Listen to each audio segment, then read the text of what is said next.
আমি রাসেল আহমেদ আপনাদের স্বাগত জানাচ্ছি যমুনা টেলিভিশনের নিয়মিত আয়োজন ২৪ ঘন্টায় প্রেজেন্টেড বাই আকিজ সানশাইন। সমসাময়িক রাজনীতির বিষয়গুলো নিয়ে আমরা আলোচনা করি। তবে আজকে আমরা একটু আলোচনা করতে চাই পাহাড়ে গেল কয়েকদিন ধরে যে অশান্ত পরিস্থিতি বিরাজ করছে এবং ১৪৪ ধারা জারি এখনও রয়েছে। সেখানে আমরা খবর পেয়েছি কিছুক্ষণ আগে, অর্থাৎ দুপুরের দিকে একটি জায়গায় আগুন দেওয়া হয়েছে, এরকম একটি খবর আমরা পেয়েছি। এই অশান্ত পরিবেশটি কেন, কি এর প্রেক্ষাপট, এই সব বিষয়গুলো নিয়ে আমরা আলোচনা করব এবং আজকে আলোচনার বিষয় নির্ধারণ করেছি শান্তির পাহাড়ে অশান্তি কেন। এই আলোচনার জন্য তিনজন অতিথি আমাদের সাথে স্টুডিওতে উপস্থিত হয়েছেন। তাদের সাথে আমরা একটু শুরুতেই পরিচিত হয়ে নিচ্ছি। ডান দিক থেকে শুরু করছি। জনাব মেহেদী হাসান পলাশ, সম্পাদক পার্বত্য নিউজ এবং চেয়ারম্যান CHT রিসার্চ ফাউন্ডেশন, আপনাকে আলোচনায় স্বাগত।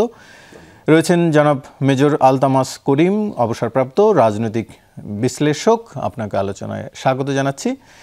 এবং রয়েছেন জনাব AHM ফারুক, নির্বাহী সম্পাদক মানবাধিকার খবর, আপনাকে আলোচনায় স্বাগত জানাচ্ছি।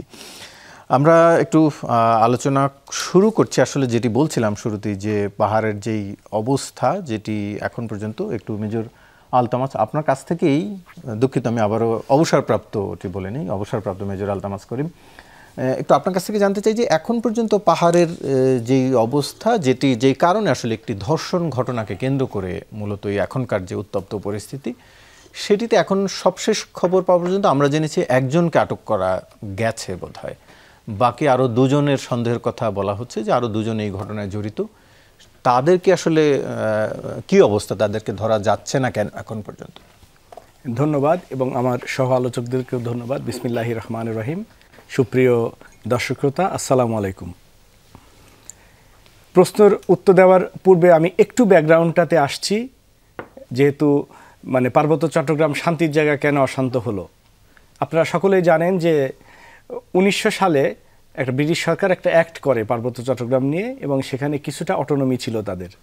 পরবর্তীতে ১৯৬২ সালে যখন কাপ্তাই হ্রদটা তৈরি করা হয়, তখন বেশ কিছু উপজাতিদেরকে আমরা IDP বলি, ইন্টারনালি ডিসপ্লেসড পিপল। সো তাদেরকে ইন্টারনালি ডিসপ্লেসড করা হয়। আমি একটু আপনাকে করি, আমি এই প্রসঙ্গে আসব, তবে তার আগে আমি একটু এখনকার পরিস্থিতি, আমি সর্বশেষ খবরটা দিয়ে আমি শুরু করতে যাচ্ছি। সারা দেশ গত এক সপ্তাহ ধরে উত্তপ্ত। 23 তারিখ থেকে আজকে পর্যন্ত উত্তপ্ত। পার্বত্য চট্টগ্রামে উত্তপ্ত, এবং দিঘিনালা থেকে শুরু করে আপনার খাগড়াছড়ি, গুইমারা, সব জায়গাতে। কিন্তু সর্বশেষ খবর, আমি বেশ কতটা সোর্স থেকে খবর কনফার্ম করেছি যে আসলে ধর্ষণের কোনো ঘটনাই ঘটে নাই। সেখানের ডাক্তার জয়া চাকমা, যিনি মেডিকেল অফিসার ছিলেন এবং ধর্ষণের রিপোর্টটা যিনি করেছেন, তিনি হয়তো জনসাধারণের ভয়ে, সেখানে উপজাতি জনগোষ্ঠীর চাপে খবরটি তিনি প্রকাশ করেন নাই। কিন্তু সত্য ঘটনা হচ্ছে, আমি দায়িত্ব নিয়েই বলছি, ধর্ষণের কোনো ঘটনা ঘটে নাই। যা কিছু ঘটছে সব কিছুই পার্শ্ববর্তী রাষ্ট্রের উস্কানিতে এবং আওয়ামী সন্ত্রাসীদের উস্কানিতে একটি নৈরাজ্যকর পরিস্থিতি সৃষ্টি করা হচ্ছে পার্বত্য চট্টগ্রামকে পরিকল্পিতভাবে। তাহলে পুলিশ যে একজনকে আটক করলো, পুলিশ একজনকে আটক করেছে, সেটা তো তাদের কমপ্লেনের ভিত্তিতে, যে তাদের সন্দেহের ভিত্তিতে পুলিশ আটক করেছে, কিন্তু তাকে ইন্টারোগেট করা হয়েছে। এবং আমি মনে করি এটা যদি প্রয়োজনে বাংলাদেশ সরকার যদি স্ট্রিক্ট হয়, প্রয়োজনে আন্তর্জাতিক তদন্ত সংস্থা দিয়ে তদন্ত করে হলেও এর সত্যটা উন্মোচন করা এবং প্রমাণ করা যে ঘটনাটা মিথ্যা ছিল, যে কিভাবে আমার দেশে নৈরাজ্য সৃষ্টি করা হচ্ছে একটার পর একটা। সেই 5ই আগস্টের পর থেকে আপনি দেখেন, 19 সেপ্টেম্বর 2024-এ জাস্ট একটা মোটরসাইকেল চুরির ঘটনাকে কেন্দ্র করে কিভাবে পাহাড়কে অস্থিতিশীল করা হলো। পরবর্তীতে জানা গেল যে মোটরসাইকেল চুরি হিসাবে যাকে ব্লেম দেওয়া হচ্ছে সেই বাঙালি, সে আসলে সেই চুরি করে নাই। তো একইভাবে সবগুলো জায়গাতে আপনি দেখেন। এবার এই যে মেয়েটিকে যে বলা হচ্ছে যে উদ্ধার করা হয়েছে রাত 11টার সময়, সেটি পুরো ঘটনাটাই বলছেন যে একেবারে সাজানো? পুরো ঘটনাটাই সাজানো। এখানে ধর্ষণের কোনো ঘটনা ঘটে নাই। ঘটনাটা যেটুকুন ঘটেছে সেটা হচ্ছে, মেয়েটাকে অজ্ঞান অবস্থায় 1 ঘন্টা পরে উদ্ধার করা হয়েছে। বলা হচ্ছে 9টার সময় তাকে অজ্ঞান হয়েছে এবং তারপরে 1 ঘন্টা পরে তার পরিবার নিয়েছে। কিন্তু কিভাবে অজ্ঞান হলো এটা হয়তো তাদের তদন্তের বিষয়। কিন্তু কথা হচ্ছে যে ডাক্তার ধর্ষণের কোনো আলামত পায় নাই। হয়তো আমরা আজকে মিডিয়াতে এটা পাবো না, কিন্তু 2-1 দিনের মধ্যে আপনারা দেখতে পাবেন, এবং আপনাদের চ্যানেলের মাধ্যমে আপনারা খোঁজ নিতে পারেন। আপনাদের প্রতিনিধি আছে সেখানে, তারা কথা বলুক। এবং এটা আমি দায়িত্ব নিয়েই বলছি, কোনো ধর্ষণের ঘটনা ঘটে নাই। আমি এটি নিয়ে আপনার কাছে বা আপনি আরও প্রেক্ষাপটের কথা বলতে চাচ্ছিলেন সেটি নিয়ে আমি ফিরবো আপনার কাছে, তবে তার আগে আমি একটু পলাশ ভাইয়ের কাছে যেতে চাই যে আমরা এর আগেও আসলে দেখেছি যে বিভিন্ন সামাজিক বা নানান ইস্যুতে বিক্ষোভ মানুষ করেই, এমনকি কিছুদিন আগে 5 আগস্টের পরে আছে আর যে ঘটনা মাগুরায় সেটি হয়েছে ধর্ষণকে কেন্দ্র করে, যিনি জড়িত ছিলেন তাদের বাসায় আগুন দেওয়া হয়েছে, সারা দেশে মানববন্ধন হয়েছে, কিন্তু কোথাও এই 144 ধারা জারি করার মতো পরিবেশ বা পরিস্থিতি হয়নি। খাগড়াছড়িতে যদি, এখন আমি জানলাম যে সেটি মিথ্যা ঘটনা, যদি সত্যিও হয়ে থাকে সেটি এই পরিস্থিতিতে গড়ালো কেন যে 144 ধারা জারি করতে হলো? ধন্যবাদ আপনাকে এবং যমুনা টিভির দর্শক যারা সবাই দেখছেন সবাইকে আসসালামু আলাইকুম। আপনাকে এটা জানতে হলে দেখেন, এই যে শিক্ষা প্রতিষ্ঠানগুলো বন্ধ হয়েছে 18 দিনের পূজার, গত বছরও এই ধরনের একটা ঘটনা ঘটেছিল যে আপনার যখনই এই ছুটিটা হয় তখন সারা দেশের মানে ইউনিভার্সিটিগুলোতে যে সমস্ত পাহাড়ি ছাত্ররা পড়ে, এদের মধ্যে যারা স্পেশালি পিসিপির সাথে জড়িত, ইউপিডিএফ এবং জেএসএস এর ছাত্র সংগঠন, তাদের ভিতরে একটা জুম্ম স্টুডেন্ট নেটওয়ার্ক নামে এরকম বিভিন্ন নামে সংগঠন আছে, তাদের মধ্যে দিয়ে তারা একটা যে সবাই পাহাড়ে আসো, এবং গতবার এটা যখন এটা হয় এটা মোটামুটি আইন শৃঙ্খলা বাহিনীর নজরে এসে এবং তারা এটা প্রোটেক্ট করেছিল। এবারেও কিন্তু এই কাজটা হয়েছে সারা বাংলাদেশের বিভিন্ন ইউনিভার্সিটিতে যে সমস্ত পাহাড়ি ছাত্ররা বিশেষ করে পিসিপি করে, এরা এই ছুটিতে কিন্তু এলাকায় গেছে।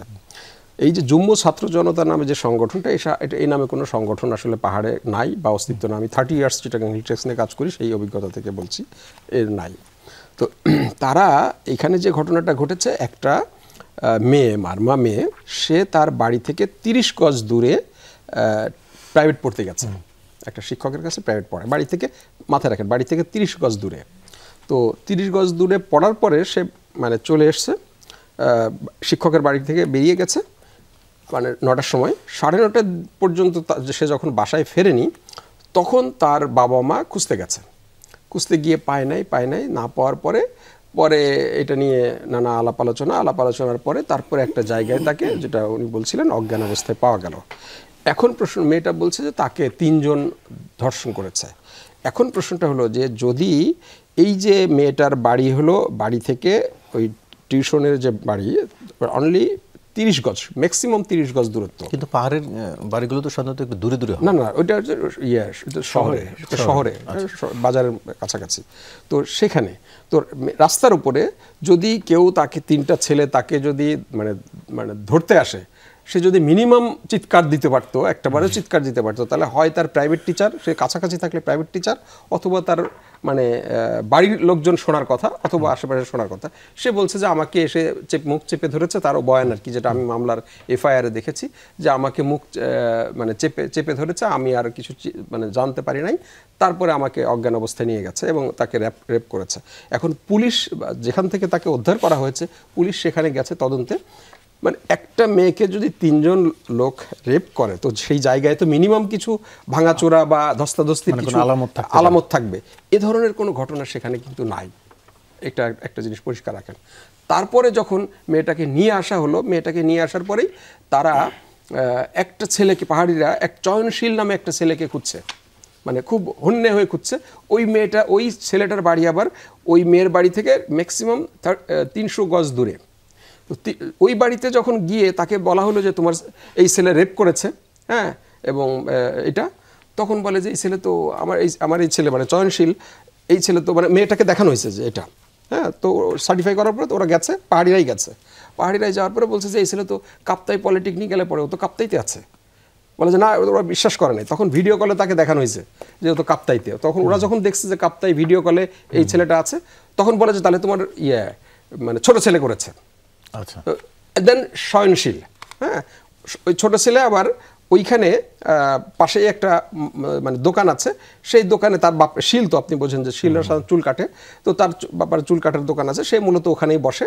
তো ওই ছেলেকে ধরে নিয়ে আসার পর ওই মেয়েকে দেখানো হয়েছে যে এইটা কিনা, তো ওই মেয়ে বলছে যে এটা হতে পারে। তো এটা হতে পারে ভিত্তিতে ওরা ওই ছেলেটাকে পুলিশের কাছে দিয়ে দিয়েছে। আমি ওই সময়ের মানে ওই ছেলেটা মানে ওই ঘটনাটার ওই আশেপাশে আমরা করছিলাম। আমার কাছে যে কিছু ভিডিও ফুটেজ আছে, আমি ওই ছেলেটার অ্যাক্টিভিটি ফলো করার জন্য আমি সেখানে দেখলাম যে ওই সময়ে ওই ছেলেটা মানে ওখানে একটা জুতার দোকানে সে কেনাকাটা করছিল। হ্যাঁ, ওই যে যখন ধর্ষণের কথা বলা হচ্ছে সেই সময়টা সে দিব্যি দোকান মানে জুতার দোকানে কেনাকাটা করছিল। যাই হোক, পরবর্তীকে বাট বাকিদেরকে এই মেয়ে চিনে না, মানে এটাকেও হয়তো হতে পারে ভিত্তিতে তাকে অ্যারেস্ট করা হয়েছে। সেটি না হয় এখন আরো হয়তো বিশ্লেষণের বিষয় যে ধর্ষণ হয়েছে কি হয়নি সেটি আমি এখানে আসছি। এইটা জানাটা খুব মানে জরুরি, কারণ নাহলে আপনি পরবর্তী যে আলোচনাটা কেন হলো কিভাবে হলো এটা আপনি বুঝতে পারবেন না, বা এই আলোচনাটাও মানে সঠিক জায়গায় পৌঁছাতে পারবে না। তো তারপরে আমি খুব দ্রুত যাচ্ছি, আরও ডিটেলস বলা যায় কিন্তু দ্রুত যাচ্ছি। তো দেন তারপরে যখন এই ঘটনাটা ঘটলো, ঘটার পরে ওই মানে একটা মামলা হলো রাত্রিবেলায়, এবং রাত 12টার সময় ওই মেয়েটাকে নিয়ে মানে হসপিটালে ভর্তি করা হয়েছে। 1টার সময় তাকে নিয়ে বাড়ি থেকে চলে গেছে। সকালবেলা আপনার পাহাড়ি যে এই যে যুগ্ম ছাত্র জনতা, তারা খাগড়াছড়ি শহরে অবরোধ করে দিয়েছে। তো প্রশ্নটা হলো যে এত সকালবেলা রাতের 1টার সময় যদি এই ঘটনাটা ঘটে, এত রাতের ভিতরে তারা ব্যানার ট্যানার এগুলো বা এত হাজার হাজার লোক প্রস্তুতি কিভাবে নিল, এটা একটা বড় প্রশ্ন। এখন ঢাকা থেকে এই যে তারা রাস্তায় গাছের গুঁড়ি ফেলে অবরোধ করে দিয়েছে, অবরোধ করার ফলে ঢাকা থেকে যে সমস্ত গাড়ি খাগড়াছড়ি যাচ্ছিল সেই গাড়িগুলো কিন্তু আপনার আটকে গেছে। আবার সাজেক থেকে যে সমস্ত পর্যটনের যে গাড়ি তারাও আটকে গেছে। এখন যখন এইটা মানে আইন শৃঙ্খলা বাহিনী, পুলিশ, আর্মি তারা যখন এটা রেস্কিউ করতে গেছে, তারা ওখানে অ্যাটাক করেছে। স্পেশালি চট্টগ্রাম থেকে আর্মির একটা গাড়ি আসছিল, তাদের এটা রেগুলার যেটা মালা খাবার টাবার নিয়ে বা রসদ নিয়ে আসে, সেই গাড়িতে ওরা পাহাড়ের উপর থেকে অ্যাটাক করাতে একজন অফিসার সহ 4 জন সেখানে খুব মারাত্মকভাবে আহত হয়েছে, এবং সেই অফিসারের মাথায় 8টা সেলাই দিতে হয়েছে। এবং এরপরেও কিন্তু আর্মি ধৈর্য ধরেছে। তারপরের দিন যখন পরিস্থিতিটা, আমি মাঝখানে আর গেলাম না, তারপরের দিন যখন পরিস্থিতি মানে খুব খারাপ হয়েছে, অর্থাৎ গতকাল যখন পরিস্থিতি খুব খারাপ হয়েছে, ওখানে স্থানীয় প্রশাসন 144 ধারা জারি করেছে, এবং 144 ধারা তারা ভেঙে আবার তারা আন্দোলন করেছে। এবং গত রাতে মানে বিশেষ করে হিন্দু সম্প্রদায় থেকে মানে খুব আহ্বান জানানো হচ্ছিল যে যেহেতু সবাই পূজায় গেছে, পূজার উৎসবে যাবে, এবং পর্যটক ওখানে যারা টুরিস্ট যারা, তারা বলছিল যে যদি এখন তো এই 18 দিনের ছুটিতে বিপুল পরিমাণ আলোচনায় ফিরছি, আমি আবারও আপনার কাছে আসবো এই বিষয়টি নিয়ে একটু জানি। একটু ফারুক ভাইয়ের কাছ থেকে জানতে চাই। ফারুক ভাই, যেটিকে আসলে আমরাও বলছিলাম বা দুজনের কথা মনে হচ্ছিল যে এর পেছনে একটা রাজনৈতিক বিষয় থাকতে পারে, কিন্তু আমরা দেখেছি বিভিন্ন সময় আসলে আন্দোলন দমন করার জন্য প্রশাসনের পক্ষ থেকে এরকম রাজনৈতিক ট্যাগ লাগানো হয়। আপনি কি মনে করেন যে এই ক্ষেত্রে এরকম কিছু হচ্ছে, নাকি সত্যিকার অর্থে আসলে এখানে রাজনৈতিক কোনো ক্লু আছে? ধন্যবাদ, আপনার মাধ্যমে ধন্যবাদ এবং শুভেচ্ছা জানাচ্ছি আজকে আমার সহ আলোচকদের, দর্শকদের। আমি আপনার প্রশ্নে আসছি। প্রশ্নে আসার আগে একটি কথা বলা দরকার, সেটা হচ্ছে আপনি আজকে যে শিরোনাম করেছেন শান্তির পাহাড়ে অশান্তি কেন, আসলে এইটি শুরু থেকেই আগে জানতে হবে। এই শুরুটা কিন্তু হয়েছে যখন 1947 সালে দেশ ভাগ হয়, সেই গোড়া থেকে। আসলে পার্বত্য চট্টগ্রাম কার? আমি ওই প্রসঙ্গে পরের পর্বে আসছি, এখনকার পরিস্থিতি একটু আপনার কাছে জানাই। আমি আপনাকে এখনকার পরিস্থিতি বলছি। তো সেই যে শুরু হলো সেটা কিন্তু শেষ হলো না। আজকের এই ঘটনার সাথে আপনি যদি আমাকে সময় দেন, আমি সেই 1947 বলেন, 1971 বলেন, 1997 বলেন, আমি সবগুলোর সাথে রিলেট করে দিতে পারবো। তো এখন যে ঘটনাটি এসছে, আসলে ধর্ষণের যে অভিযোগ উঠেছে, ধর্ষণ হয়েছে কি হয়নি এটি তদন্ত রিপোর্ট পাওয়ার আগে বলা যাবে না। যেহেতু আমি সেই রিপোর্ট দেখতে পাইনি, আমি বলতে পারবো না ধর্ষণ হয়েছে কিনা। তবে অভিযোগ যেহেতু উঠেছে, হয়তো এখানে কোনো ঘটনা আছে। তবে আমরা অতীতের কিছু ঘটনার ঘিরে যে আন্দোলনটি হচ্ছে, এটিকে ঘিরে খাগড়াছড়ি এখন সম্ভবত রাঙামাটি পর্যন্ত আন্দোলন, আমি সেখানে রাজনৈতিক কোনো কারণ? হ্যাঁ, সেটি আমি যাচ্ছি। আমরা যদি অতীতে এইরকম কিছু ঘটনাকে আপনার সামনে, দর্শকের সামনে তুলে আনা যায়, তাহলে আপনারা বিশ্লেষণ করতে পারবেন। এই ঘটনাটি কিন্তু পাহাড়ে প্রথম ঘটেনি। এই রকম ঘটনার উদাহরণ পাহাড়ে আরও অনেক আছে। যেমন ধরেন, আপনি 2017 সালের কথা যদি বলি, আমি খাগড়াছড়িতে 2017 সালে খাগড়াছড়ি কলেজের পড়ুয়া ইতি চাকমা নামে একটি মেয়েকে গলা কেটে হত্যা করা হয়, একদম জেলা শহরে। রেপ করে? হ্যাঁ, প্রথমে রেপ করে গলা কেটে হত্যা করা হয়। এই ঘটনার পর যেহেতু অভিযুক্ত অজ্ঞাত ছিল, সাথে সাথে রাতের মধ্যেই অভিযোগ হয়ে গেল যে বাঙালিরা এটা করেছে। তারা এই দাবিতে জাস্ট এইরকমই জ্বালাও পোড়াও হরতাল অবরোধ সবই করেছে। কিন্তু দুর্ভাগ্যজনকভাবে পুলিশ তদন্তে বেরিয়ে আসলো যে তুষার চাকমা ও তার 5 সহযোগী এই মেয়েটিকে ধর্ষণ এবং হত্যা করেছে। তিনি হচ্ছেন পাহাড়ি। কারণ কি ছিল? কারণ ছিল এই মেয়েটি তাকে প্রত্যাখ্যান করেছে, তাকে তার দুলাভাইয়ের বাড়িতেই তাকে রেপ করা হয়েছে। দুলাভাইয়ের বাড়িতেই তাকে রেপ করা হয়েছে। আচ্ছা, একই রকম খাগড়াছড়িতে আমি আপনাকে আরেকটি কথা বলছি, সেটি ছিল আপনার সবিতা চাকমা। 2014 সালে সবিতা চাকমা খাগড়াছড়ির কমলছড়িতে তাকে ধর্ষণ করে হত্যা করা হয়েছে, অভিযোগ তোলা হয়। সেম এরকম অবরোধ হরতাল সাম্প্রদায়িক দাঙ্গা লেগে গেল, কিন্তু ওখানে অভিযোগ তুলেছিল যে একজন ট্রাক ড্রাইভার এবং হেল্পার ওই মেয়েকে ধর্ষণ করেছে এবং হত্যা করেছে। কিন্তু যখন আপনার তার ময়নাতদন্ত রিপোর্ট বেরোলো, দেখা গেলো যে মেয়েটি ধর্ষণই হয়নি। এবং এখানে একটি কথা বলে রাখি, হয়তো এই প্রশ্ন আসতে পারে যে কোনো চাপে পড়ে সেই রিপোর্টগুলো হয় কিনা। পাহাড়ের সদর হসপিটাল এবং অন্যান্য হসপিটালে সাধারণত অধিকাংশ চিকিৎসকই উপজাতি সম্প্রদায়ের হয়ে থাকেন এবং মেডিকেল টিমের, যেমন এই যে মেয়েটির মারমা মেয়েটির মেডিকেল টিমে যিনি আছেন প্রধান, উনিও জয়া চাকমা, একজন উপজাতি, যদিও রিপোর্টটি আমি এখনো পাইনি। তেমনিভাবে আপনাকে যদি এরকম আরও কিছু ঘটনা বলি, যেমন ধরেন 2014 সালে রাঙামাটিতে বিশাখা চাকমা লাশ পাওয়া যায় কাপ্তাই লেকে। অভিযোগ উঠেছে যে বাঙালিরা তাকে ধর্ষণ করে হত্যা করে ফেলে দিয়েছে।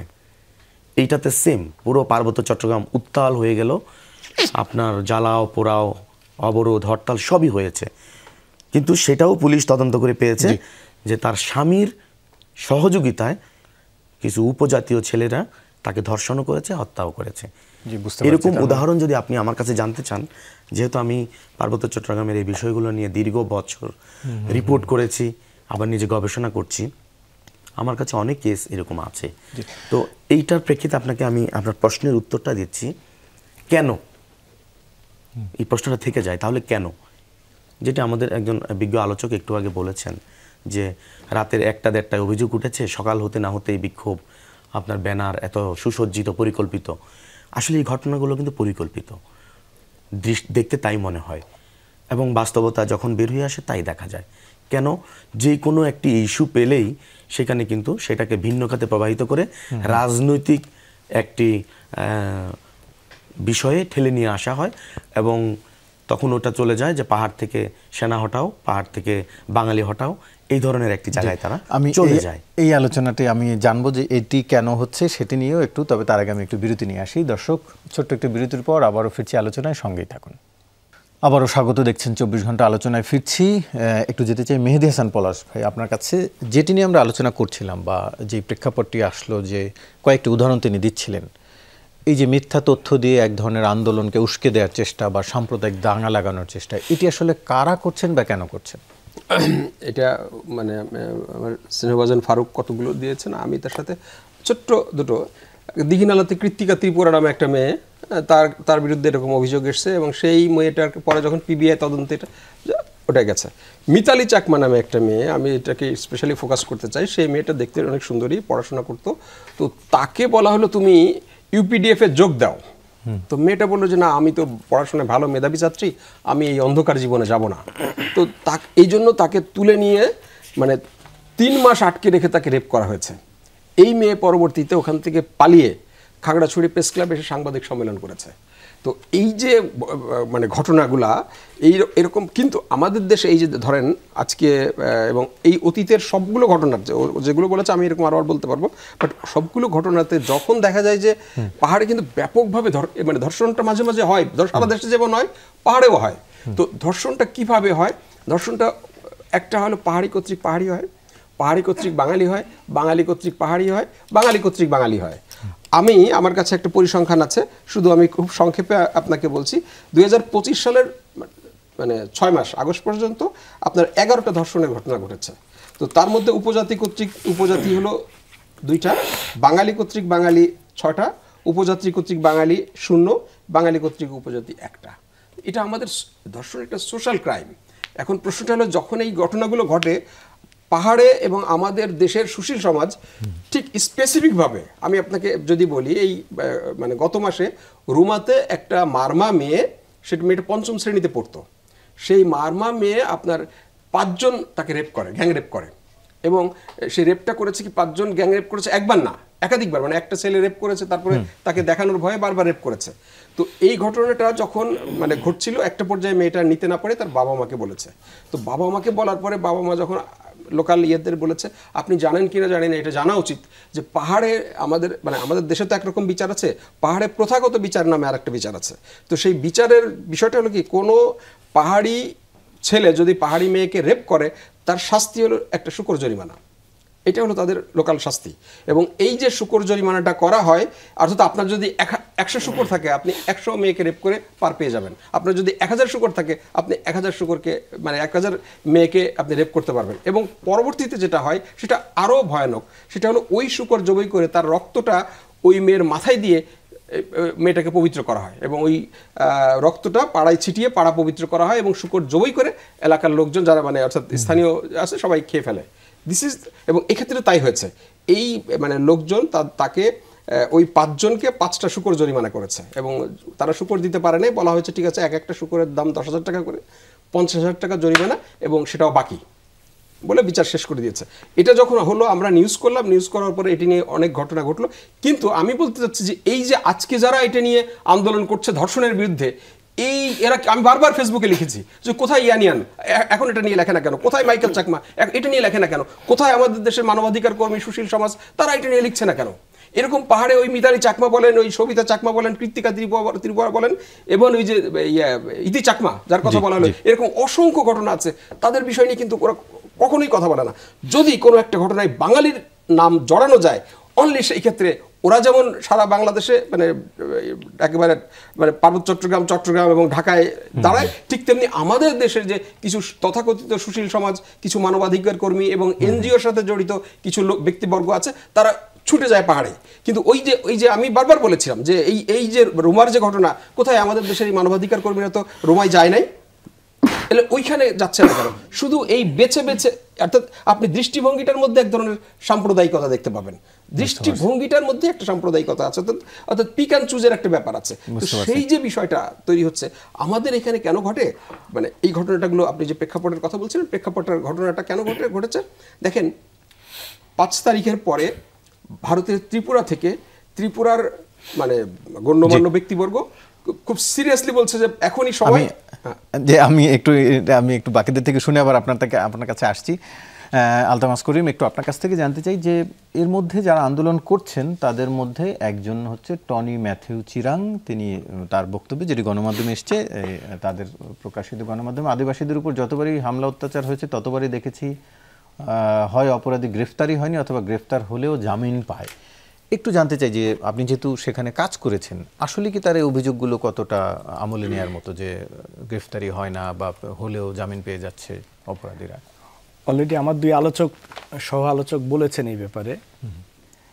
এখানে যেটা হয়, পাহাড়িদের ক্ষেত্রে বরঞ্চ সেনাবাহিনী অনেক বেশি সহনশীল। আপনারা দেখছেন যে যেমন এই ঘটনাটাকে কেন্দ্র করে আমি এখনো বলছি দায়িত্ব নিয়ে যে এই ধরনের কোনো রেপের ঘটনা ঘটে নাই, তারপরেও বিতর্কের খাতিরে আমি মেনে নিলাম যে একটি মেয়ে রেপ হয়েছে। সেই রেপটা কিন্তু গাইবান্ধাতেও হচ্ছে, ঢাকা ইউনিভার্সিটিতে, জাহাঙ্গীরনগর ইউনিভার্সিটিতে রেপে সেঞ্চুরি করার পরেও কিন্তু কোনো বিচার হয় নাই। বাংলাদেশে কিন্তু এই রেপের ঘটনাটা আজকে নতুন না। সো একটা রেপকে কেন্দ্র করে আপনি পুরো ডিস্ট্রিক্টটাকে অচল করে দিবেন, পুরা ভূখণ্ডটাকে অচল করে দেবেন, এটা তো হতে পারে না। সেনাবাহিনীর গাড়িতে আক্রমণ, সেনাবাহিনীর এখানে অপরাধটা কি? রেপ যদি হয়ে থাকে তার জন্য পুলিশ একজনকে অ্যারেস্ট করেছে, তাকে রিমান্ডে নিবে, ঘটনার সত্যতা প্রমাণ করলে 6 দিন শেষ হয় নাই, রিমান্ডের পরে একটা সত্যতা বের হয়ে আসবে, তারপরে আমরা কনক্লুশনে আসতে পারবো কে দায়ী। কিন্তু তার পূর্বেই পাহাড় থেকে সেনাবাহিনী হটাও, চারিদিকে জ্বালাও, পুরাও, বিক্ষোভ। আজকেও গুইমারাতে 11 জন সেনা সদস্য আহত হয়েছে, কি অপরাধে? এবং একটু আগে একটা ভিডিও আমি দেখছিলাম, সে ভিডিওটা আপনাদের চ্যানেলেও প্রচার করলে এই ধরনের ভিডিও হয়তো দর্শক শ্রোতাদের জন্য সুবিধা হবে। সেখানে সরাসরি তারা বলছে যে আমাদেরকে আক্রমণ করছে হচ্ছে ইউপিডিএফ, এবং এখানে সেনাবাহিনী জড়িত না। এটা হচ্ছে আপনার গুইমারার ভিডিও। তো এই জায়গাগুলোতে যেটা বলা হচ্ছে যে কোনো ব্যবস্থা নেওয়া হয় না, ঘটনাই ঘটে না, ব্যবস্থা আসবে কোত্থেকে? ঘটনা ঘটার পরে না ব্যবস্থা আসবে। যদি মিথ্যা ঘটনা হয় তাহলে সেনাবাহিনী বা পুলিশ বা আইন শৃঙ্খলা বাহিনী কীভাবে ব্যবস্থা নেবে? সেখানে তো তারা মাইনরিটি কার্ড খেলছে এখানে আমি পরবর্তীতে আপনি আলোচনায় যেহেতু পরের অংশে আসবেন, সেখানে আমি ডিটেলস কারণগুলো উল্লেখ করব যে কি কারণে পাহাড়ে আজকে অশান্তি। এটার ঐতিহাসিক প্রেক্ষাপট আছে, স্ট্র্যাটেজিক কারণ আছে, এবং বাংলাদেশকে অস্থিতিশীল করার জন্য একটা পরিকল্পিত ষড়যন্ত্রের পার্ট হিসাবেই এই ঘটনাগুলো ঘটছে। এটা কোনো বিচ্ছিন্ন ঘটনা না। রেপ যদি আজকে নাও হয়তো, কাউকে না কাউকে সাজানো হতো, অন্য কিছু ঘটনা ঘটতো। একটা ক্ষুদ্র ঘটনাকে কেন্দ্র করে পুরো দেশ জুড়ে অস্থিতিশীল করার পরিবেশ পরিস্থিতি সৃষ্টি করা হতো। এবং তারা যে অভিযোগটি করছে যে আসলেই কি এটি কতটা সত্যি যে তাদের সাথে যারা অপরাধটি করে, শুধু এই ঘটনা না, এর আগেও যে অপরাধগুলো সংঘটিত হয়েছে সেখানে অপরাধীরা পার পেয়ে যায়, এই ধরনের ঘটনা, এই অভিযোগটি? অপরাধীরা পার সারা বাংলাদেশেই পেয়ে যাচ্ছে, শুধু পাহাড়ে না। যদি অপরাধ হয়ে থাকে, আপনি কি বলবেন না বাংলাদেশে ধরেন গত 15 বছরে কোনো অপরাধীর কি বিচার হয়েছে? বা এই যে গত 5ই আগস্টের পরেও বহু অপরাধ সংঘটিত হয়েছে যেগুলো মামলা হয় নাই, মামলা হওয়ার পরে বিচার হয় না, এরকম বহু অপরাধ, এখানে গুম, খুন, হত্যা, আরও বড় বড় অপরাধের বিচার কিন্তু বাংলাদেশে হচ্ছে না, যেগুলো নিয়ে আমরা বা কোনো মানবাধিকার সংগঠন কিন্তু এগুলো নিয়ে কনসার্ন না। একটা দুইটা বিচ্ছিন্ন ঘটনা পাহাড়ে ঘটছে যেগুলো নিয়ে আমরা অনেক বড় আকারে দেখছি এবং সেটা নিয়ে আন্তর্জাতিক বিশ্বে সাড়া পড়ে যাচ্ছে। কারণটা হচ্ছে এগুলো পরিকল্পিত। বেশিরভাগ অপরাধ যেগুলো চাঞ্চল্যকর, সবগুলোই আপনি দেখবেন যে ব্যাকে কোনো একটা বড় ধরনের পরিকল্পনা এবং ষড়যন্ত্র জড়িত। আর নিরীহ কোনো নিরেট ঘটনা যদি হয়, সেগুলো স্বাভাবিক প্রসিজিওরে বিচার হচ্ছে। আমি মনে করি না যেখানে ইচ্ছাকৃতভাবে কোনো বিচারকে বিলম্বিত করা হয়। আবার আমার সহ আলোচক ভাই বললেন যেটা তাদের নিজস্ব আইন রয়েছে, যে ছোট আইন, তাদের কারবারি রয়েছে, তাদের চেয়ারম্যান রয়েছে, তাদের রাজা রয়েছে, তারাও কিন্তু বিচারিক ক্ষমতা ধারণ করে এবং তারা অনেক শক্তিশালী। বুঝতে পারছি।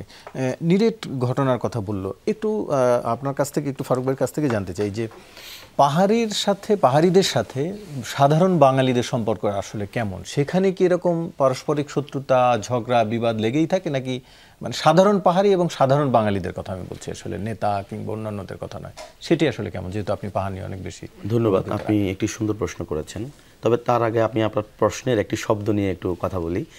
পাহাড়ে যখন আপনি বলবেন তখন কিন্তু পাহাড়ে যারা বসবাস করে সবাই পাহাড়ি, বাট আপনি যখন আলাদা করতে চাইবেন তখন আপনাকে চাকমা, মারমা, ত্রিপুরা, বাঙালি এভাবে করে বলতে হবে।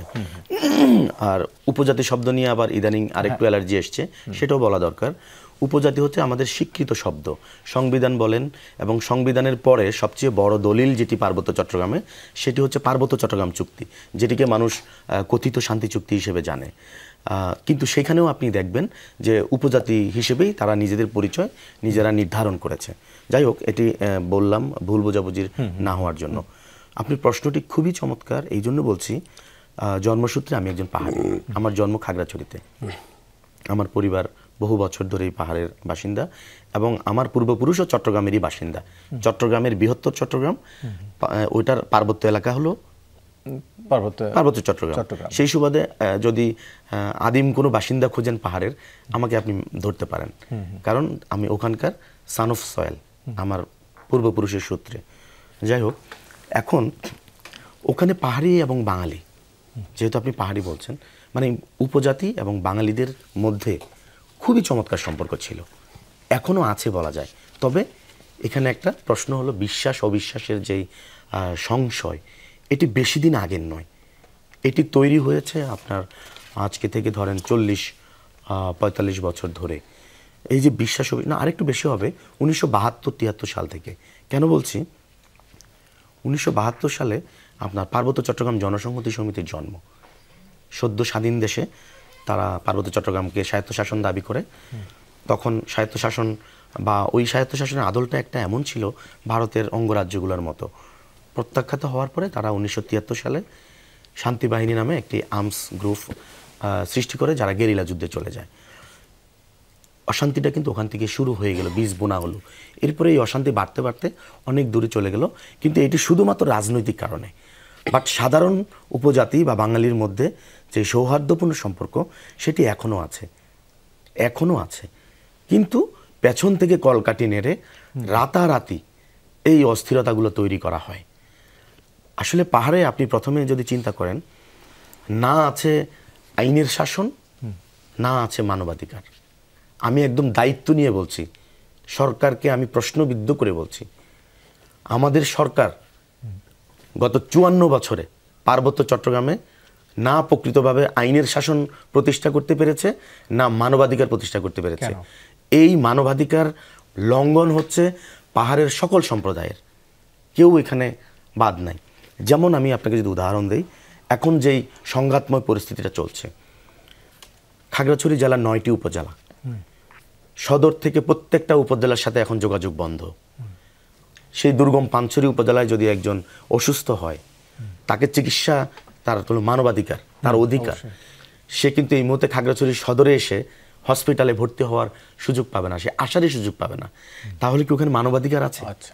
কোনোভাবেই নাই। কিন্তু তেমনিভাবে আজকে শুধু একজন বাঙালি কেন, একজন চাকমা, মারমা, ত্রিপুরা একজন প্রসূতি রোগী অসুস্থ হতে পারে, সেই প্রসূতি মা উপজেলা সদরে কিন্তু সব সাপোর্ট নেই, জেলা শহরে যেতে হবে, উনি যেতে পারবে না, মানবাধিকারটা নেই।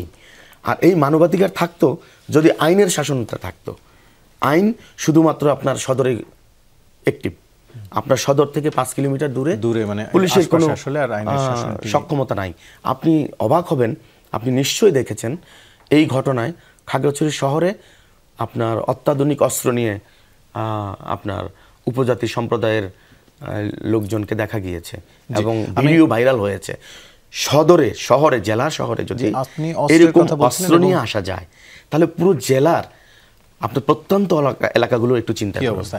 যে আমি সেটি নিয়ে একটু প্রশ্ন আমার রয়েছে, অস্ত্রের কথা বলছিলেন এবং পুলিশের সক্ষমতা নিয়ে প্রশ্ন করছিলেন। আমি একটু তার আগে বিরতি নিয়ে আসি, তারপরে সেই প্রসঙ্গে আসছি। দর্শক, ছোট্ট একটু বিরতির পর আবারও ফিরছি, সঙ্গেই থাকুন।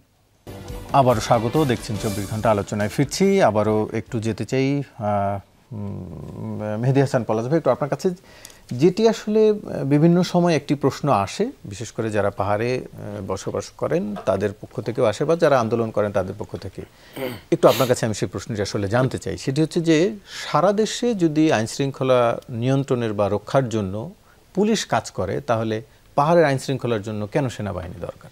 আচ্ছা, আমি খুবই গুরুত্বপূর্ণ একটা প্রশ্ন করেছেন। তারপরে এই যে বিষয়টা স্পেসিফিকভাবে আমরা যারা কথা বলছি এখানে 3 জনই তো বাঙালি, বাট পাহাড়িরা কিভাবে দেখছে, আমি একটা বিবৃতি এসছে কিছুক্ষণ আগে মারমাদের দুটো সংগঠন, আমি বিবৃতির একটা লাইন আপনি একটু পড়ে শোনাই আপনাকে। বিবৃতিতে বলা হচ্ছে মারমাদের দুটো সংগঠন, একটা সংগঠনের নাম হলো মারমা উন্নয়ন সংসদ এবং বাংলাদেশ মারমা ঐক্য পরিষদ। মারমা মেয়েই কিন্তু রেপ্ট হয়েছে। তারা বলছে যে যুগ্ম ছাত্র জনতার ব্যানারের আড়ালে একটি বিশেষ স্বার্থান্বেষী মহল পাহাড়ি জনগণকে ব্যবহার করে পার্বত্য চট্টগ্রামকে অস্থিতিশীল করছে। এই ষড়যন্ত্রের ফাঁদে পা না দেওয়ার জন্য, মানে আপনি বুঝেন যে এটা কিন্তু আমাদের বক্তব্য, একটা মারমাদের সংগঠন বলছে। এখন আপনি যেটা বলছেন যে পার্বত্য চট্টগ্রামে সারা দেশে অপরাধ দমনের জন্য মানে পুলিশ আছে, পাহাড়ে কেন আর্মি? পাহাড়ে অপরাধ দমনের জন্য পাহাড়ে তো আর্মি যায় নাই, অপরাধ দমন তো আর্মির কাজ না। পাহাড়ে আর্মি কখন গিয়েছে? এই যে ও যখন মানে বলছিল যে তারা যখন স্বায়ত্তশাসনের কথা বলে তারা মানে করলো, মানে জনসংহতি সমিতি করলো, তারপরে 73 সালে তারা শান্তি বাহিনী করেছে। শান্তি বাহিনী করার পরে এরপরে তারা শেখ মুজিবুর 76 সালে সরাসরি শান্তি বাহিনী যখন আক্রমণ শুরু করলো, মানে অ্যাম্বুশ করে বিভিন্ন জায়গায় পুলিশ ক্যাম্প, প্রথমে পুলিশ ক্যাম্পে আক্রমণ শুরু করলো। যেহেতু আপনি জানেন যে পাহাড়ের মানে ভূপ্রকৃতি ইজ ডিফারেন্ট থিং, এইখানে সমতলের মতো পুলিশের যে প্রশিক্ষণ ওইটা একটা। দেন যখন মানে ওইখানে আর্মি পাঠানো হলো, আর্মিদেরকে তারা বয়কট করা শুরু করলো, যে আর্মিদেরকে যেন খাবার না দেয়। এবং জিয়াউর রহমান চেষ্টা করলেন ওখানে যে উন্নয়নের দিয়ে যে ওদেরকে যাতে আনা যায়। এবং যখন উনি রাস্তা ইনফ্রাস্ট্রাকচার যে অবকাঠামো উন্নয়নের জন্য যখন উনি কাজ করে শুরু করলেন, সেটাতেও তারা ওই মানে নির্মাণ শ্রমিকদের অপহরণ করা শুরু করলো। তো এই প্রক্রিয়ায় কিন্তু পাহাড়ে আপনি যদি সোজাই বলেন, এখনও কিন্তু সারা বাংলাদেশে পাহাড়কে বলা হয় পানিশমেন্ট জোন। তো পানিশমেন্ট জোন হলে সেখানে তো আর্মি খুশিতে যাওয়ার কথা না। এই উনি আর্মির সদস্য, ওখানে উনি তো ওখানকার খাদ্যাভ্যাস, ওখানকার ভূপ্রকৃতি, ওখানকার জলবায়ু কোনো কিছুই ওনার জন্য, একজন বাঙালির জন্য মানে সুইটেবল না, তাই না? তারপরে তারা গেছে কেন? বাংলাদেশ সরকার তাদেরকে পাঠিয়েছে ওখানে পার্বত্য চট্টগ্রামের সার্বভৌমত্ব রক্ষার জন্য। সেই সার্বভৌমত্ব রক্ষা কি আপনি জানেন? জনসংহতি সমিতি এবং শান্তি বাহিনী কিভাবে তৈরি হয়েছে, এবং এটার সাথে এবং এর পাশাপাশি আপনার এই যে ভারতের 7 সিস্টার্স এবং এখানে মিয়ানমারের যে কাচিন এবং রাখাইন রাষ্ট্র, এটা কিন্তু বিদ্রোহ প্রবণ। অর্থাৎ এখানে কিন্তু একটা আন্তঃসীমান্ত একটা বিচ্ছিন্নতাবাদী অ্যাক্টিভিটি আছে। তো সেই অ্যাক্টিভিটি রক্ষার কাজটা তো পুলিশের না, এর পাশাপাশি এটা একটা গোল্ডেন ট্রায়াঙ্গেলের একটা অংশ। এখানে এই যে হিউম্যান ট্রাফিকিং, মাদকের ট্রাফিকিং এবং আর্মস ট্রাফিকিং এটা ব্যাপকভাবে হয়, এইটা কিন্তু আপনার পুলিশের কাজ না। অর্থাৎ পুলিশের যে রেগুলার ডিউটি, এই ডিউটিটা কিন্তু মানে তার মধ্যে কিন্তু এর কাজেই ওইখানে আমরা যেটা সাধারণ মানুষ মনে করি যেটা ওখানে আইন শৃঙ্খলা রক্ষার জন্য আর্মি গিয়েছে, আইন শৃঙ্খলা রক্ষার সাথে আর্মির কোনো সম্পর্ক নাই। আর্মি গিয়েছে দেশের স্বাধীনতা সার্বভৌমত্ব রক্ষার জন্য, এবং সেই কথায় আপনাকে আমি লাস্ট যে পয়েন্টটা বলে আমি শেষ করি, সেটা হলো যে দেখেন এই মানে গত সপ্তাহে ত্রিপুরার যিনি রাজা এবং তিনি এবার ত্রিপুরা মোর্থা পার্টির তিনি চেয়ারম্যান, তিনি বললেন যে 47-এ উচিত ছিল, 71 সালেও আমরা করি নাই, ভুল হয়েছে, ইন্দিরা গান্ধীর ভুল হয়েছে, এখনই সময় আমাদেরকে পার্বত্য চট্টগ্রাম সহ চট্টগ্রাম পর্যন্ত দখল করে নেওয়া এবং চট্টগ্রাম বন্দরে অ্যাক্সেস নেওয়া। এই যে বিষয়টা আপনি আরাকান আর্মির প্রধান জেনারেল যিনি বললেন যে এই যে ঘটনাটা মানে বললেন, এই বিষয়গুলো যদি আপনি মাথায় রাখেন তাহলে আপনি দেখবেন যে এর সাথে আর্মি যাওয়ার সাথে কোনো সম্পর্ক নাই, আমি নিরাপত্তা বা আইন শৃঙ্খলা রক্ষার কোনো সম্পর্ক নাই, রাষ্ট্রের নিরাপত্তার প্রশ্ন জড়িত। জি, আমি ভূরাজনৈতিক বিষয়টা আমি আলতামাজ ভাইয়ের কাছে আসবো, তবে তার আগে আমি একটু ফারুক ভাইয়ের কাছ থেকে এই প্রসঙ্গটা জানতে চাই যে সারা দেশে আমরা দেখি বিভিন্ন সময় যখন ভোট হয় কিংবা পরিস্থিতির বেশিটা হাতের নাগালের বাইরে চলে যায়, তখন সাধারণ মানুষ আর্মিকে ডাকে বা আর্মিকে আশা করে যে আর্মি এখানে নিয়ন্ত্রণ নেই, ভোটে নিরাপত্তার জন্য আর্মি চায়। ভোটে কি সারা দেশের, সরি আমি বলি, ভোটে কি কোথাও হেলিকপ্টার দিয়ে ভোট কেন্দ্র পাঠাতে হয়? না, সেটি তো হয় না। তারপরে সাধারণ মানুষ মানে সারা দেশের মানুষ আর্মিদেরকে চায় বা সেখানে নিরাপত্তার জন্য। পার্বত্য চট্টগ্রামে কেন আর্মিদেরকে হটাওয়ার আন্দোলন এখন কেন শুরু হচ্ছে? একটি সুন্দর একটি পয়েন্ট এখানে তুলেছেন। আসলে আমার পূর্ববর্তী আলোচক পলাশ ভাই এই বিষয়টি কিছুটা বলেছেন। বাস্তবতা হচ্ছে ওখানে আইন শৃঙ্খলার দায়িত্ব আইন শৃঙ্খলা বাহিনীরাই পালন করে, আর আর্মি হলো ওখানকার নিরাপত্তা ব্যবস্থা, রাষ্ট্রের নিরাপত্তা ব্যবস্থার জন্য। যেহেতু ওখানে কিন্তু আমাদের দেশের, আমরা দুটো দেশের সাথে বর্ডার শেয়ার করি, আর ওই দুটো দেশের বর্ডারই আছে হলো পার্বত্য চট্টগ্রামে, বান্দরবান এবং রাঙামাটির সাথে দুটো দেশের বর্ডার আছে। একই সাথে পুরো 3 জেলার সাথে আপনার এই বর্ডারটা আছে। তো যেহেতু ওইটি একটি বিশেষ এলাকা, সেখানে নিরাপত্তা ব্যবস্থা নিশ্চিত করার জন্য, রাষ্ট্রীয় নিরাপত্তার জন্য ওইখানে সেনাবাহিনীকে রাখতে হয়েছে। যাকে আমি সেই আলোচনায় আপনার প্রশ্নে চলে আসি। সারা দেশে আর্মিকে ওয়েলকাম জানানোর চেষ্টা করা হয়, কিন্তু ওখান থেকে কেন হটাও আন্দোলন? এই হটাও আন্দোলনের পেছনে কারণ হলো পাহাড়ে যদি আর্মি উপস্থিত থাকে তাহলে পার্বত্য চট্টগ্রামের এই যে মানে আপনার অখণ্ডতা প্রশ্নে, পার্বত্য চট্টগ্রামকে ঘিরে আপনার যে জুম্মল্যান্ডের যে স্বপ্ন, আপনার ওখানে যে কুকিল্যান্ডের যে স্বপ্ন, এই যে বিচ্ছিন্নতাবাদ এবং এই যে ত্রিপুরা ল্যান্ড, আমি গত সপ্তাহে একটি প্রবন্ধ লিখেছি এটির উপরে। আপনার যে ত্রিপুরার রাজ পরিবারের একজন সদস্য দাবি করেছেন, এটিকে আমি যে ইতিহাস বিকৃতি এবং সার্বভৌমত্বের বিরুদ্ধে উস্কানি বলেই আমি চিহ্নিত করেছি। আসলে এদের সুবিধা হয় যদি ওখানে আর্মি না থাকে।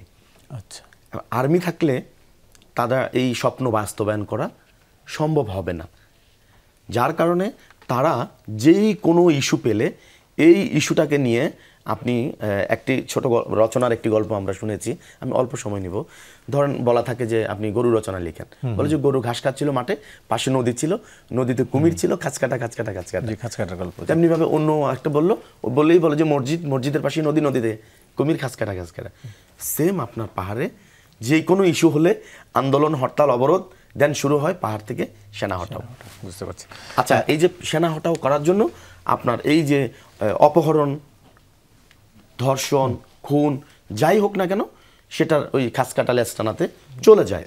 এখন এইখানে আসলে যে বিষয়টা দেখা দরকার সেটা হচ্ছে আপনার পাহাড় এত বড় একটা এলাকা, ওইখানে কিন্তু আইন শৃঙ্খলার প্রয়োজনে ওইখানে অনেক বেশি পুলিশ সদস্য নিয়োগ করা দরকার, ওইখানে প্রশাসনিক স্তর ভেঙে আরও বেশি থানা করা দরকার, তাহলে আপনি ওইখানে আরো বেশি ম্যান পাওয়ার দিতে পারবেন, পুলিশ দিতে পারবে। জি, আমরা একটু আলতামাজ করিম ভাইয়ের কাছ থেকে জানতে চাই যে ঘটনাগুলো আসলে আমরা বুঝলাম যে আসলে এই একটি গোষ্ঠী বা একাধিক গোষ্ঠী চাচ্ছে সেনাবাহিনী সেখানে না থাকুক বা এই যে অপ্রীতিকর ঘটনাগুলোর জন্য, এর পেছনে কি আসলে স্থানীয় কোনো গোষ্ঠী কেবল জড়িত নাকি কোনো ভূ রাজনৈতিক কোনো কারণও আছে বলে আপনি মনে করেন বা দেখেন বা দেখেছেন? ধন্যবাদ ভাই। আমি এই পূর্বের প্রশ্নটাকে যে সামারাইজ করতে চাই, আমরা যখন ইউএন মিশনে যেতাম তখন বলা হতো peace keeping is not job of the army, but it's only army who can do it. আমি যখন আর্মড রেবেল গ্রুপকে আপনি মোকাবেলা করবেন তখন তো ভাই আপনাকে আর্ম নিয়েই মোকাবেলা করতে হবে। আপনি কি দেখেছেন ইউপিডিএফ এর হাতে এসএমজি সাবমেশিন গান নিয়ে তারা ফায়ার করছে আর্মির দিকে? সাবমেশিন গান, লাইট মেশিন গান বা মেশিন গানকে অপোনেন্টের হাতে তাহলে তার চেয়ে ভারী অস্ত্র থাকতে হবে, সেটা তো আর্মির হাতে আছে। আমি জাস্ট আমার ব্যক্তিগত একটা উদাহরণ দিচ্ছি। পার্বত্য চট্টগ্রাম চুক্তির ইমিডিয়েটলি আগে পরে আমি সেখানে বিডিআর এর সাথে ছিলাম রিমোট ক্যাম্পে। আপনারা জানেন যে 10 কিলোমিটারের মধ্যে বর্ডারের আর্মি যেতে পারে না, সো সেই জায়গাগুলো কাভার করে হচ্ছে বিডিআর বা বর্ডার সিকিউরিটি ফোর্স। তো সেখানে আমরা জুনিয়র অফিসার থাকা অবস্থায়, আমি তখন লেফটেন্যান্ট ছিলাম, আমাকে পাঠানো হলো রাঙামাটির একেবারেই শেষ বর্ডারে দোকানঘাট নামক ক্যাম্প, একেবারেই অরুণাচল বর্ডারের কাছাকাছি জায়গাতে, মিজোরাম বর্ডারের কাছাকাছি জায়গাতে। তো সেখানে যে আমার বিডিআরের একটা প্লাটুন ছিল, সে প্লাটুন নিয়ে আমি বিভিন্ন পেট্রোলে বের হয়েছি এবং আমি দেখেছি তাদের এফিসিয়েন্সি সেটা কোনোভাবে আর্মির সাথে ম্যাচ করে না। তাদের পক্ষে সম্ভব না যে অপোনেন্টের সেই হেভি মেশিন গানের অস্ত্রকে কাউন্টার করার মতো কোনো ক্ষমতা বিডিআরের সৈনিকদের তখন ছিল না। এখনকার বিজিবিতে আরও দুর্বল। তো সেখানে সেনাবাহিনী ব্যতীত দেশের সভরেন্টি এবং টেরিটোরিয়াল ইন্টিগ্রিটি রক্ষা করা অন্য কারো পক্ষে সম্ভব না। যেহেতু এখানে কোশ্চিন এসেছে যে we want a independent state, so independent স্টেটকে অপোনেন্ট ফোর্স যদি আপনি ইউজ করতে চান সেখানে অবশ্যই সেনাবাহিনী থাকতে হবে। কিন্তু সেনাবাহিনী সেখানে স্বেচ্ছায় থাকে না। সেনাবাহিনী অনেকগুলো অ্যামিনিটিস থেকে সেখানে বঞ্চিত। সেখানে হিল অ্যালাউন্স পাই 20%, কিন্তু আমার বাসা ভাড়া আমি ওখানে বাসা পাচ্ছি না। সো আমার চিটাগাঙ্গে বা ঢাকায় আমার ফ্যামিলিকে বাসা ভাড়া করে রাখতে তার চেয়ে অনেক বেশি টাকা লাগে। এই যে বিষয়গুলো, সেখানে আমি রিমোট ক্যাম্পে ছিলাম, 15 দিন পর পর হেলিকপ্টারে করে খাবার দেওয়া হতো, সেই খাবার খেয়ে থাকা লাগতো। এবং আমার একবার জন্ডিস হলো এবং সেখান থেকে আমাকে হেলিকপ্টারে করে এভাকুয়েট করে চিটাগাং সিএমএইচে নিয়ে আসা হলো। এছাড়া অপশান ছিল হচ্ছে আমার মৃত্যু। সো এইরকম একটা অ্যাডভার্স সিচুয়েশনের মধ্যে এখনও সেনাবাহিনী সেখানে কাজ করে। তো এবার আসি সেকেন্ড পার্টে, আপনার কোশ্চেনের মেন কোশ্চেনে, জিওপলিটিক্যাল ইস্যুস। আমি গত ফেব্রুয়ারিতে একটা কলাম লিখেছিলাম, সেই কলামটা ছিল বাংলাদেশের প্রকৃত শত্রু কে। সেখানে একটা কথা আমি উল্লেখ করেছিলাম যে দুনিয়াতে যদি 193 বা 200টি রাষ্ট্র থাকে, একমাত্র রাষ্ট্র যেটা বাংলাদেশের শত্রু সেটা হচ্ছে আমাদের পার্শ্ববর্তী দেশ। বাংলাদেশের আর কোনো শত্রু নেই। এখন এই জিওপলিটিক্যাল স্ট্র্যাটেজি দেখেন 62 সালে একটা ঘটনা ঘটলো, কাপ্তায়ে বাঁধ নির্মাণের কারণে একটা ডিসপিউটের সৃষ্টি হলো, সেটা পাকিস্তান গভর্নমেন্ট ভালোভাবে হ্যান্ডেল করতে পারে নাই। পরবর্তীতে বাঙালি জাতীয়তাবাদের ইস্যুর কারণে শেখ মুজিবুর রহমান 1972 সালে বললেন যে মানবেন্দ্র লারমাকে যে তোরা সবাই বাঙালি হয়ে যা। তাদেরকে কিন্তু স্পার্কিং ঘটিয়ে দিল পলিটিক্যালি।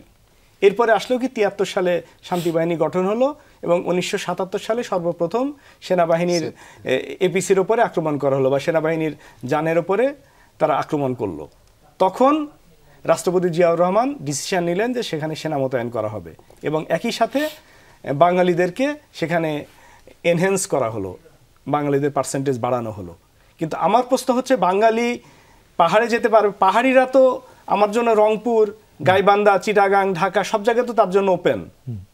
আমরা তো আদিবাসী বলতে চাই না, এখানে আদিবাসী শব্দটাই আমাদের রং, কারণ তারা আমাদের এখানে আদিবাসী না, আদিবাসী আমরা। বাঙালিরা আদিবাসী, চিটাগাংয়ের অধিবাসীরা আদিবাসী, তারা তো চাইনিজ বা অন্যান্য বংশোদ্ভূত। সুতরাং তারা ক্ষুদ্র নৃগোষ্ঠী, বা আমরা যদি মাইনরিটিস বলি সেটা ঠিক আছে, উপজাতি বলি ঠিক আছে, কিন্তু কখনোই আদিবাসী না। এবার জিওপলিটিক্যাল ইস্যুতে আসি, আরও জটিল যে সিচুয়েশনটা তৈরি হচ্ছে।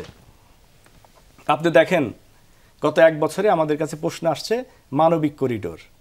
জাতিসংঘের মানবাধিকার সংস্থার একটা অফিস বাংলাদেশে বসবে।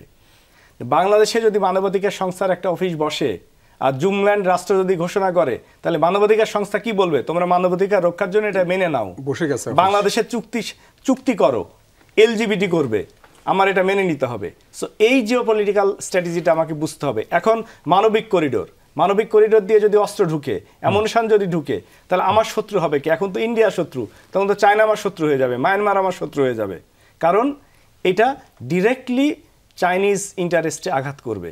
সো এই মানবিক করিডোর দিয়ে কি যাচ্ছে এই জিনিসটা জানার অধিকার নাগরিক হিসাবে বাংলাদেশের প্রত্যেকটা মানুষের আছে। আমাদের সিক্রেসি কোনটা এবং সিক্রেসি না কোনটা সেটা সেটা আমরা আসলে বুঝি না। হয়নি আর আমি মানে সবচেয়ে বড় একটু কথা আমি সময়- জাস্ট শেষ করি এক মিনিটের মধ্যে, সিক্রেট কোনটা, আমার ট্যাকটিসটা হচ্ছে সিক্রেট জিনিস, স্ট্র্যাটেজি কিন্তু সিক্রেট না। মানে আমার foreign policy is not a secret matter.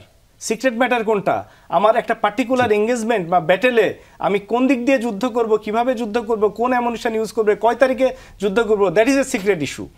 So এখন আমি পার্বত্য চট্টগ্রামে আমার আর্মি ডিপ্লয় আছে, এটা কোনো সিক্রেট ইস্যু না। আর্মিকে কাউন্টার করছে ইউপিডিএফ, জেএসএস, তাদেরকে হারবার করছে যে ত্রিপুরাতে। আমাদের সুতরাং এটা কোনো সিক্রেট ইস্যু না, আমরা জানি যে ত্রিপুরা থেকে তার অস্ত্র পাচ্ছে এবং ফলে সেটা বাংলাদেশ আর্মিকে আর্মির সেখানে against use থাকতেই হচ্ছে। করছে। সময় স্বল্পতার জন্য আমরা শেষ করছি আজকের আলোচনা। আপনাদের তিনজনকে ধন্যবাদ জানাচ্ছি। দর্শক, এই ছিল আজকের 24 ঘন্টার আয়োজন। সাথে থাকার জন্য ধন্যবাদ সবাই।